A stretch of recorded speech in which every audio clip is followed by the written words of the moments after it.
Selamat pagi, Bapak Ibu Saudara sekalian yang kami kasih dalam Tuhan Yesus Kristus.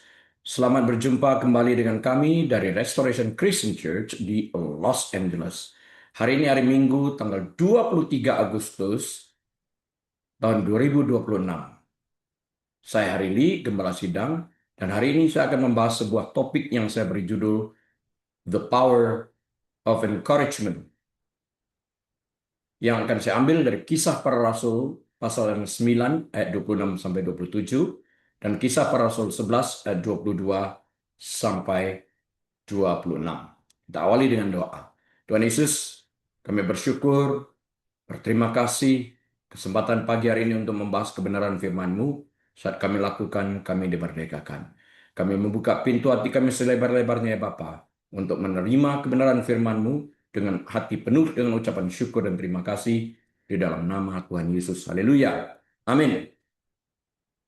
Baik Bapak Ibu Saudara sekalian, mari kita buka Alkitab kita kepada Kisah Para Rasul pasal yang ke-9 ayat 26 dan 27. Setibanya di Yerusalem, Saulus mencoba menggabungkan diri kepada murid-murid, tetapi semuanya takut kepadanya karena mereka tidak dapat percaya bahwa ia juga seorang murid. Tetapi Barnabas menerima dia dan membawanya kepada rasul-rasul dan menceritakan kepada mereka bagaimana Saulus melihat Tuhan di tengah jalan dan bagaimana Tuhan berbicara dengan dia dan bagaimana keberanian yang mengajar di Damsyik dalam nama Yesus. Ini Barnabas muncul di tengah-tengah semua orang menolak Saulus. Dia menerimanya. Dia menjadi jembatan. Menjadi perantaranya. Nah, kita lanjut dengan Kisah Para Rasul 11 ayat 22 sampai dengan 26. Maka sampailah kabar tentang mereka itu kepada jemaat di Yerusalem. Lalu jemaat itu mengutus Barnabas ke Antiokhia. Setelah Barnabas datang dan melihat kasih karunia Allah di Antiokhia, ini maksudnya bersukacitalah ia.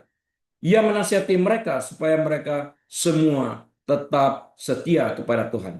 Karena Barnabas adalah seorang yang baik, penuh dengan Roh Kudus dan iman, sejumlah orang dibawa kepada Tuhan. Ayat 25, lalu pergilah Barnabas ke Tarsus untuk mencari Saulus, dan setelah bersemu dengan dia, ia membawanya ke Antiokhia, di mana kebangunan rohani itu terjadi. Mereka tinggal bersama-sama dengan jemaat itu 1 tahun lamanya, sambil mengajar banyak orang. Di Antiokhia lah murid-murid itu untuk pertama kalinya disebut Kristen.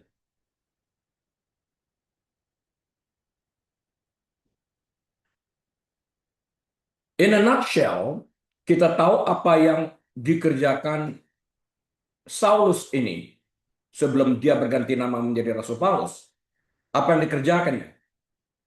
Dia mengejar orang-orang Kristen untuk memenjarakannya, memenjarakan mereka. Bahkan dia hadir pada waktu Stefanus dirajam dengan batu. Dia hadir di sana. Dalam perjalanannya ke Damsyik pun, dia membawa surat perintah untuk menangkap orang-orang Kristen. Di tengah perjalanan ke Damaskus ini, dia berjumpa dengan Tuhan dan perubahan hidupnya terjadi seketika. Ya, nah, karena latar belakangnya inilah jemaat takut kepada dia. Di sini muncul peran Barnabas, the son of encouragement ini, anak penghibur ini, yang menjembatani segalanya ini, membuka peluang agar Saulus dapat masuk ke dalam, memulai pelayanannya. Tanpa Barnabas, mungkin kita tidak mengenal Rasul Paulus pada hari ini. Kita jangan sampai melupakan peran Barnabas yang dulunya bernama Yusuf ini. Nah, saya ingin memulai dengan sebuah pendahuluan, nama yang menentukan sebuah pelayanan. Nama seperti apa yang melekat pada diri kita. Nah, setiap komunitas, Bapak Ibu Saudara sekalian, dibangun atas kekuatan-kekuatan yang tidak terlihat. Kita sering memuji pengkhotbah yang berani. Kita memuji pemimpin yang dinamis. Kita memuji perintis yang visioner. Namun di balik hampir setiap perintis dalam kerajaan Allah, ada seseorang yang mempertaruhkan reputasinya sendiri demi membangun jembatan bagi mereka. Selalu ada. Pada masa gereja mula-mula, nama lahirnya adalah Yusuf. Dia dilahirkan dengan nama Yusuf, seorang Lewi dari Siprus. Namun para rasul memberinya julukan yang sepenuhnya mengungguli nama aslinya, Barnabas, yang berarti son of encouragement atau anak penghiburan. Itu tercatat dalam Kisah Para Rasul pasal yang keempat, ayat yang ke-36. Kata Yunani yang digunakan untuk penghiburan berkaitan dengan paraklesis, akar kata yang sama yang digunakan Yesus untuk menggambarkan Roh Kudus, Sang Parakletos, pribadi yang dipanggil untuk mendampingi guna menolong, menghibur, membela, menolong, menghibur, membela. Ini juga yang kita lihat pada Barnabas, menolong, menghibur, membela. Ya, Barnabas tidak memegang gelar rasul bagi bangsa-bangsa bukan Yahudi. Gelar itu milik Paulus. Barnabas juga bukan dia yang menyampaikan khotbah bersejarah pada hari Pentakosta. Tugas itu milik Petrus. Namun jika dilihat dari sudut pandang manusiawi, tanpa Barnabas, Bapak Ibu Saudara sekalian, kita mungkin tidak akan pernah mengenal sosok Rasul Paulus ataupun Injil Markus. Barnabas hidup sebagai sosok yang membangun jembatan relasi. Membangun jembatan relasi. Seorang pejuang kerajaan Allah yang menolak membiarkan rasa takut, reputasi masa lampau, atau ambisi pribadi menghalangi apa yang sedang Allah kerjakan dalam diri seorang lain. Ya, saya ingin membawakan sebuah metafora utama di dalam hal ini, yaitu jembatan arsitektural dan perancah, scaffolding. Nanti akan saya jelaskan apa itu perancah. Renungkanlah hakikat sebuah jembatan. Renungkan dulu hakikat, fungsi sebuah jembatan itu untuk apa. Sebuah jembatan tidak berdiri untuk kemegahan dirinya sendiri. Ya, jembatan tidak berdiri di tengah kota untuk menarik perhatian pada kabel atau arches-nya, lengkungannya, arch-nya. Jembatan ada karena suatu alasan. Untuk membentang melintasi jurang, membentang melintasi sungai, atau bahkan laut yang tak dapat dilalui, agar orang lain bisa menyeberang dengan rasa aman. Jembatan menghubungkan dua dunia yang dipisahkan oleh kedalaman, dipisahkan oleh bahaya, atau dipisahkan oleh sejarah. Ya. Jembatan ini menanggung beban berat, menahan gesekan lalu lintas dari kedua sisi, dan tetap kokoh sembari memungkinkan terjadinya pergerakan yang bersifat efektif. Selain menjadi jembatan, Barnabas juga menjalani perannya sebagai perancah, scaffold. Saat sebuah bangunan megah sedang didirikan, perancah mengelilinginya. Pernah lihat ya, kalau rumah dibangun atau gedung dibangun, ada besi-besi yang dihubungkan dengan kayu-kayu mengelilingi bangunan tersebut. Ini perancah. Ini scaffold. Perancah berfungsi untuk menopang struktur bangunan selagi masih rapuh, serta menyediakan pijakan bagi para pekerja untuk membangun lebih tinggi daripada yang bisa mereka capai dengan kemampuan mereka sendiri. Begitu bangunan selesai dan berdiri kokoh, perancah dibongkar. Dan semua orang mengagumi bangunan tersebut. Bukan kerangka yang tadi menopangnya, itu sudah dilupakan. Jadi yang dikagumi orang bukan perancahnya menopang pada awalnya, tapi bangunan itu sendiri. Barnabas merasa nyaman menjadi jembatan. Ia merasa puas menjadi perancah. Ia memahami bahwa mendukung panggilan hidup orang lain tidaklah mengurangi panggilan hidup kita sendiri. Justru hal itu melipat gandakan kerajaan Allah. Poin saya yang pertama adalah jembatan yang melintasi kecurigaan. Tertulis dalam Kisah Para Rasul 9 ayat 26 dan ayat 27. Dalam Kisah Para Rasul pasal yang ke-9, Saulus dari Tarsus tiba di Yerusalem. Tak lama sebelumnya, Saulus mendebar ancaman dan niat membunuh terhadap para murid. Ia pernah menyetujui hukuman rajam atas Stefanus. Ketika ia mencoba bergabung dengan jemaat setempat, reaksinya seketika muncul dan dapat dimaklumi. Rasa takut karena apa yang dikerjakannya. Ya, tertulis di dalam Kisah Para Rasul 9 ayat 26. Setibanya di Yerusalem, Saulus mencoba menggabungkan diri kepada murid-murid, tetapi semuanya takut kepadanya karena mereka tidak dapat percaya bahwa ia juga seorang murid. Ya, bagaimana mungkin orang percaya? Barusan saja dia membuat ancaman. Dia datang dengan surat perintah untuk menangkap orang-orang percaya, memenjarakan mereka, atau bahkan membunuh mereka. Siapa yang tidak takut dengan kuasa yang dimiliki Saulus pada waktu itu? Nah, sekarang dia datang mengatakan, aku bertemu Yesus di tengah jalan dalam perjalananku Damaskus. Aku buta, Ananias menumpangkan tangan, aku dicelikkan, dan kemudian aku sekarang menjadi murid Tuhan Yesus. Siapa yang percaya? Siapa tahu ini hanya sekedar cerita isapan jempol belaka dan mereka tertipu dalam niat jahatnya. Mereka nggak tahu. Dibutuhkan seorang seperti Barnabas, son of encouragement, anak penghiburannya, menjembatani keraguan daripada orang-orang percaya lainnya untuk boleh membuka diri menerima Saulus sebagai salah seorang daripada pengikut Tuhan yang akhirnya menjadi rasul ini. Nah, jemaat telah membangun tembok perlindungan diri akibat apa yang Saulus lakukan di masa lampau. Saulus terjebak akibat perilakunya di masa lampau dalam jurang pemisah antara reputasi masa lalunya dan pertobatannya saat kini. Dua jurang yang tidak terseberangi ini.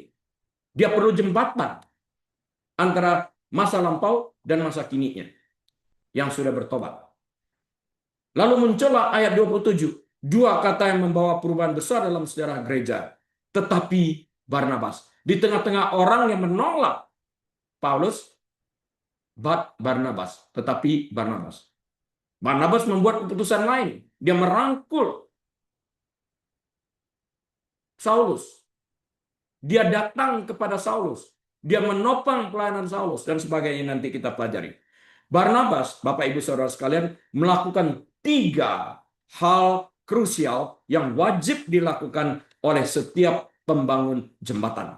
Apa itu? Yang pertama, Barnabas melangkah masuk ke celah pemisah itu sendiri, ke dalam jurang pemisah ini. Ia merangkul Saulus saat orang lain justru menjauhi. Ini kan melawan arus nih. Kebanyakan kita ikut arus kan, rame-rame musuhin Saulus. Tidak Barnabas. Barnabas justru datang merangkul. Bukan hanya pada Saulus, tapi juga nanti pada Markus kita lihat. Hal yang sama. Dia merangkul di tengah orang lain menolak.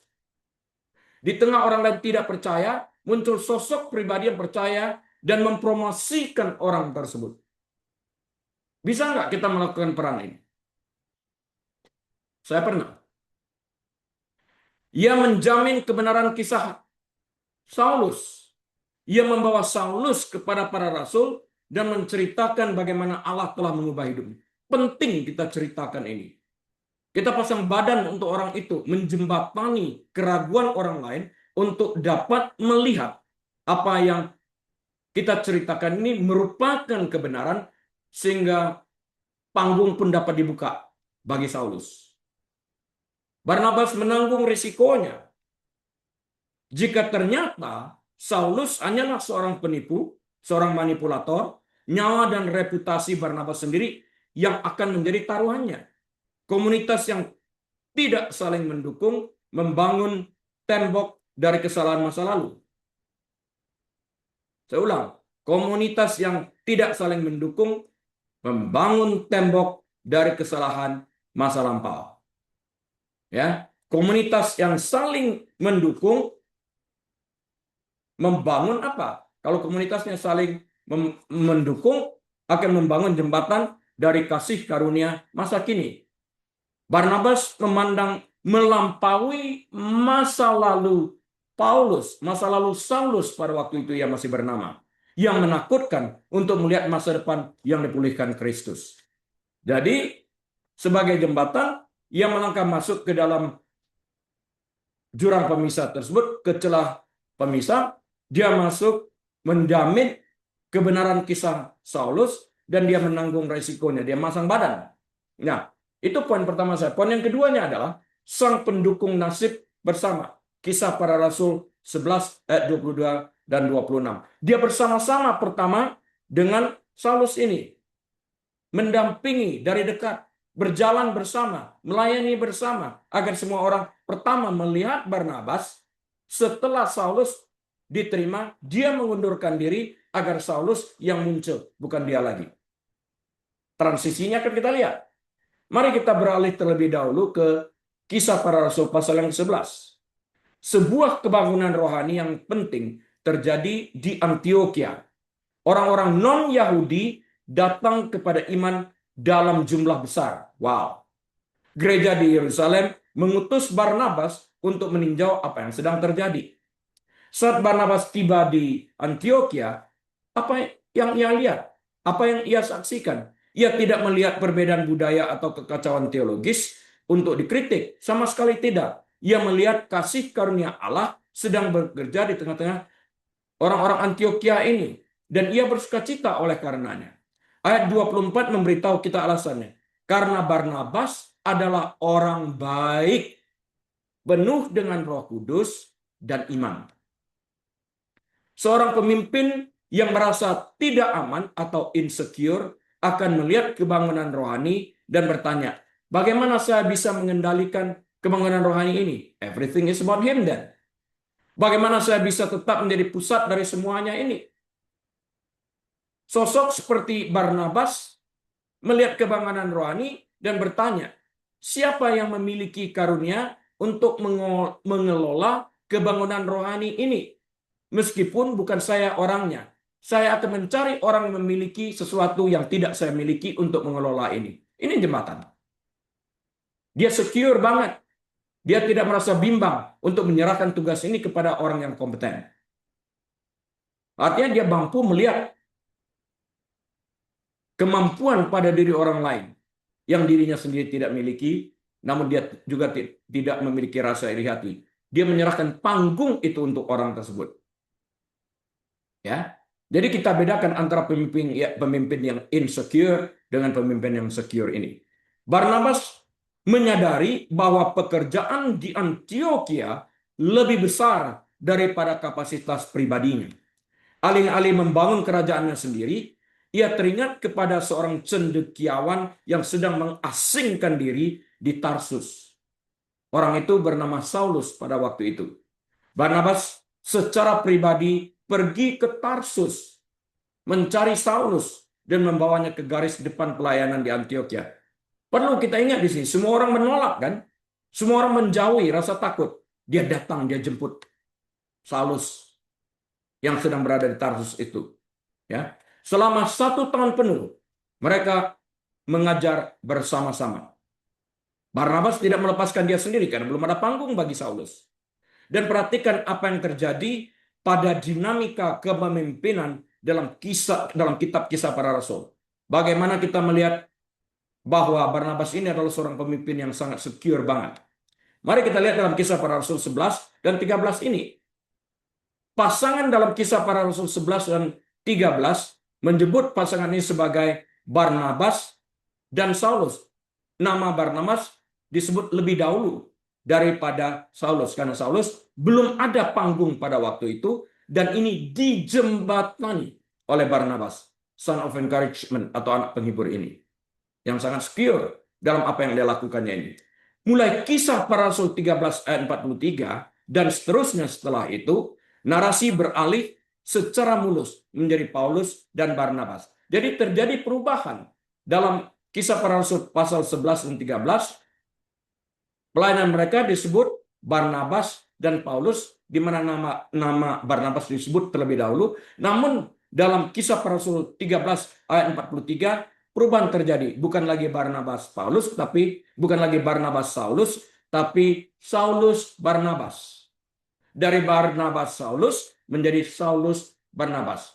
Artinya di sini Barnabas mengundurkan diri. Dia sudah berhasil menjadi jembatan, memberikan pulpit itu memberikan panggung itu kepada Saulus untuk berkarya. Nah, Barnabas dengan sukarela melepaskan posisi utama agar Saulus dapat melangkah sepenuhnya sebagai Paulus. Dia maju tanpa hambatan lagi. Ia mendukung karunia orang lain hingga karunia itu melampaui miliknya sendiri. Panggung sudah dibuka. Dua sosok bersejarah yang kontras. Nah, kehidupan yang membangun jembatan versus kehidupan yang membakarnya. Untuk memahami betapa berartinya kehidupan Barnabas, kita perlu membandingkan dengan sejarah modern.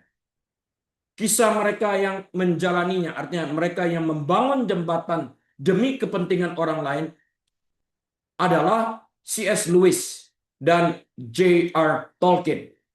Pada tahun 1930-an, seorang profesor Oxford bernama J.R. Tolkien telah menghabiskan waktu bertahun-tahun menulis catatan rumit, merancang bahasa, dan menyusun cerita tentang dunia fiksi bernama Middle Earth. Namun Tolkien didera keraguan sendiri yang mendalam, didera keraguan diri yang mendalam, sifat perfeksionis, dan ketakutan akan cemoohan. Dia menjadi sangat insecure banget pada waktu itu. Ya, disinilah peran C.S. Lewis muncul. Ia menjembatani keraguan tersebut karena melihat sesuatu yang penting yang ada di dalam kehidupan J.R. Tolkien ini.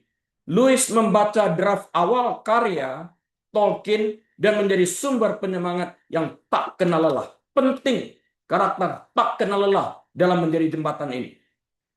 Ia mendengarkan pembacaan naskah bab demi bab, mendesak Tolkien untuk terus menulis, serta membela karya tersebut dari serangan para kritikus. Bertahun-tahun kemudian, Tolkien secara eksplisit menulis tentang Lewis. Utang budi yang tak terbalas yang saya miliki kepada C.S. Lewis bukanlah soal pengaruh, sebagaimana lazimnya dipahami, melainkan dukungan semangat. Saya ulang, dukungan semangat yang luar biasa. Cukup lama, dialah satu-satunya pendengar saya, kata Tolkien. Hanya dari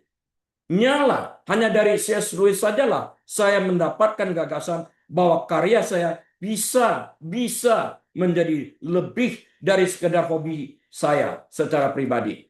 Tanpa minat dan desakan dari C.S. Lewis, saya tidak akan pernah bisa merampungkan tulisan yang berjudul The Lord of the Rings. Pernah baca bukunya atau lihat filmnya? Saya pernah. Bagus ini. Menjadi berkat bagi banyak orang. The Lord of the Rings. Ini ditunjang.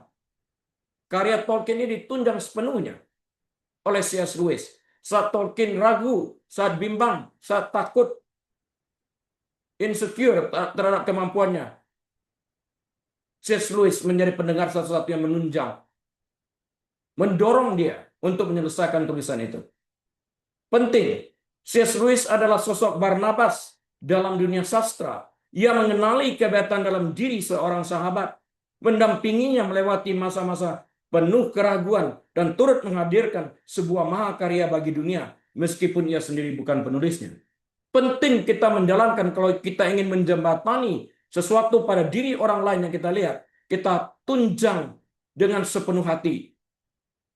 Kita dorong, kita hadir dalam kehidupannya pada saat orang lain mencemoohkan orang tersebut, saat orang lain tidak percaya kepada kemampuan orang tersebut, saat orang lain memusuhi orang tersebut, kita muncul menjadi penghibur di dalam kehidupan orang tersebut, membelanya, menceritakan tentang kemampuan orang ini. Ya, J.R. Tolkien mengenal, dia tidak melupakan jasa daripada C.S. Lewis. Tapi nggak usah khawatir, Bapak Ibu Saudara sekalian. Andai kata Anda sudah menjembatani dan dilupakan, yang paling penting Anda ingat adalah Anda sudah berfungsi sebagai jembatan untuk menyeberangi orang tersebut, membuat orang tersebut berhasil. Yang lainnya nggak penting. Kisah mereka yang tidak menjalaninya artinya tidak bersedia menjadi jembatan atau membakar jembatan sehingga tidak terwujud. Dia adalah Thomas Edison dan Nikola Tesla.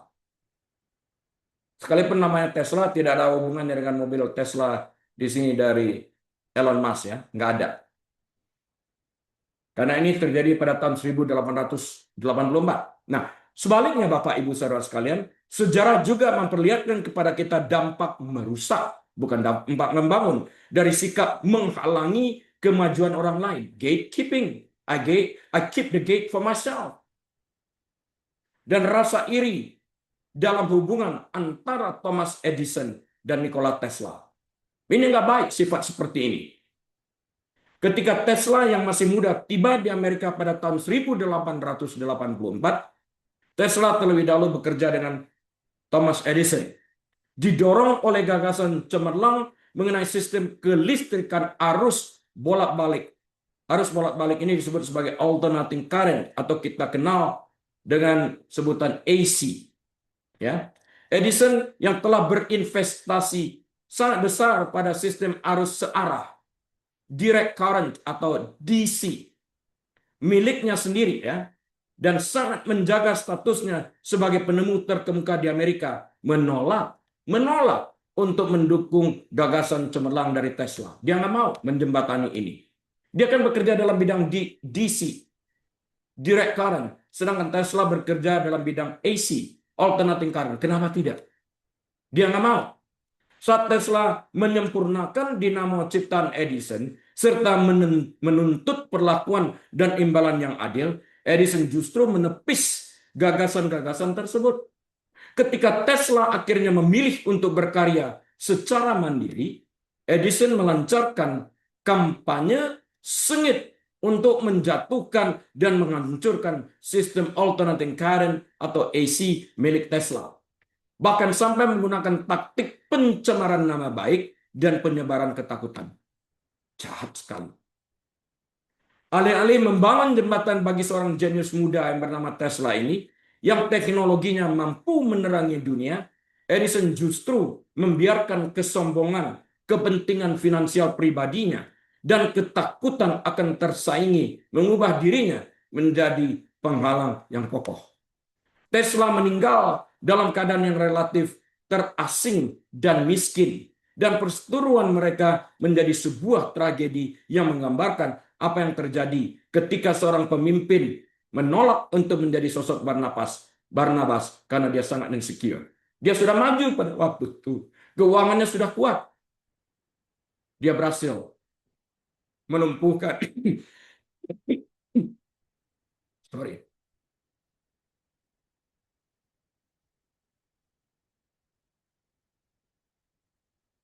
Dia berhasil melumpuhkan apa yang sedang dikerjakan oleh Tesla. Nah, penerapan praktisnya bagaimana di dalam kehidupan kita ini? Bagaimana menjadi sosok Barnabas di masa kini? Bagaimana kita dapat hidup sebagai pembangun jembatan relasional di gereja, di kantor tempat kita kerja, dan keluarga kita saat ini? Atau mungkin kita kenal sosok bos, dan kita mengenal ada orang lain yang dapat ditempatkan di tempat itu. Mendorong bos untuk menerima, mendorong, menopang orang di sini, terus untuk dapat berkarya di perusahaan tersebut. Atau kita mengenal kelebihan seseorang, berbanding diri kita, dia ahli dalam bidang sesuatu yang lain. Kenapa tidak? Dalam dunia kedokteran sah aja. Kalau kita kurang mengerti tentang penyakit tertentu, nggak apa-apa, kita konsultasikan dengan orang yang lebih mengerti tentang itu. Kenapa harus membiarkan orang celaka? Karena ego yang kita miliki. Why? Bagaimana kita hidup sebagai pembangun jembatan relasional ini? Bukan hanya di gereja, tapi juga di kantor tempat kita bekerja, dalam keluarga kita saat ini. Yang pertama, praktekkan dukungan nyata. Artinya, jadilah sponsorship, bukan sekedar persetujuan. Memberikan semangat bukan sekedar mengirimkan pesan teks yang manis atau berkata good job dan kemudian berhenti di sana. Nggak ada faedahnya. Barnabas tidak hanya mengirim surat penyemangat kepada Saulus, ia berada di Tarsus. Ia pergi ke Tarsus. Ia pergi menjemputnya. Ia memberikan kesempatan bagi Saulus untuk tampil. Ia memberikan panggung kepada Saulus yang dimusuhi orang banyak pada waktu itu karena masa lampaunya. Dukungan yang sejati menuntut pengorbanan. Itu penting. Melibatkan pengaruh yang kita miliki. Waktu dan terkadang modal sosial kita. Nah, pengaruh yang kita miliki ini dapat kita pergunakan untuk memajukan orang lain. Yang kedua, jadi selain mempraktikkan dukungan nyata, kita juga ukur kesuksesan dari siapa yang berdiri di atas bahu kita ini. Seorang Barnabas sejati tidak mengukur kesuksesan dari berapa banyak pengikut yang mereka kumpulkan, bukan dari sana, melainkan dari berapa banyak pemimpin yang mereka bina dan berhasil di dalam kehidupan ini. Apakah Anda merasa terancam ketika seorang di bawah kepemimpinan atau dalam kelompok rekan sejawat Anda melampaui pencapaian Anda? Atau apakah Anda bersuka cita seperti yang dilakukan Barnabas di Antioquia saat melihat kasih karunia Allah bekerja dalam hidup mereka? Saya pribadi merasa bersuka cita kalau ada di antara jemaat yang memiliki kemampuan lebih daripada saya. Saya akan menyediakan panggung itu, mencoba membantu agar dia maju dalam bidang apapun. Baik di dalam pelayanan di gereja maupun di luar gereja, nggak ada masalah. Pandanglah orang lain melalui kacamata penebusan. Ketika jemaat melihat Saulus, mereka melihat seorang penganiaya. Namun ketika Barnabas melihat Saulus, ia melihat seorang pengkhotbah. Beda sudut pandangnya kan? Ketika jemaat menolak Yohanes yang disebut juga Markus, setelah ia meninggalkan perjalanan misi, tercatat dalam Kisah Para Rasul 15 ayat 37 sampai 39, Paulus tidak ingin berurusan lagi dengannya, marah. Namun Barnabas merangkul Markus, membimbingnya dan memulihkannya. Bertahun-tahun kemudian bahkan Paulus mengakui, jemputlah Markus dan bawalah ia kemari karena pelayanannya penting bagiku. 2 Timotius 4 ayat 11. Nah, Barnabas melihat potensi masa depan Yohanes yang disebut Markus bukan sekedar kegagalan masa lampaunya. Mari kita jangan fokus pada kegagalan orang masa lampau, lihat ke depannya. Bagaimana dia dapat berfungsi dan menjadi berkat, menyediakan pulpit bagi dia, menyediakan panggung baginya. Karena tanpa Barnabas, mungkin kita tidak mengenal Kisah Para Rasul ini sendiri, tulisan-tulisan Rasul Paulus yang lainnya. Kisah Para Rasul, by the way, ditulis oleh Lukas. Tapi Timotius itu ditulis oleh Paulus. Ya. Dan yang lain-lainnya itu. Kitab Roma ditulis oleh Rasul Paulus. Ya. Kesimpulannya apa? Sang pembangun jembatan sejati. Saat kita hidup sebagai pemberi semangat, kita mencerminkan karakter Allah itu sendiri. Sebelum Barnabas menjadi jembatan bagi Saulus, Yesus Kristus telah menjadi jembatan sejati bagi kita.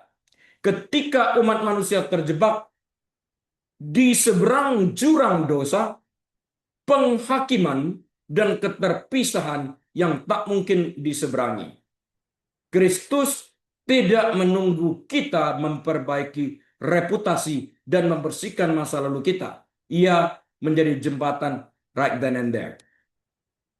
Ia menjadi manusia, melintasi jurang pemisah itu, merentang tangannya di kayu salib, dan menjadi jembatan hidup, menjadi jembatan hidup antara Allah yang kudus dan dunia yang hancur. Karena justru apa yang Yesus kerjakan di kayu salib inilah kita dapat sampai kepada Bapa. Jangan lupa kita bersyukur setiap hari atas apa yang Yesus kerjakan, karyanya di kayu salib.